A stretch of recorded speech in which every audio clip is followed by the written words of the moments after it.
पाकिस्तान मुर्दाबाद मुर्दाबाद आतंकवाद मुर्दाबाद मुर्दाबाद मुर्दाबाद अहमद बागरा मुर्दाबाद मुर्दाबाद मुर्दाबाद।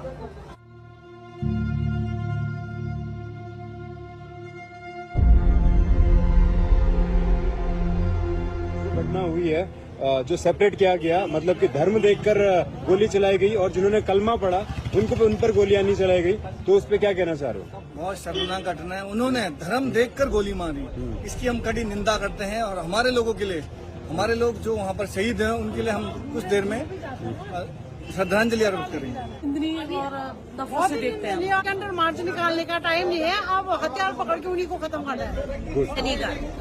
पहलगाम में जो ये हमला हुआ है हमारे लोगों पे, ये बहुत निंदनीय घटना है। ये आतंकवाद ने बहुत आपराधिक घृणित कृत्य किया है, इसके लिए उन्हें सीधे फांसी की सजा दी जानी चाहिए।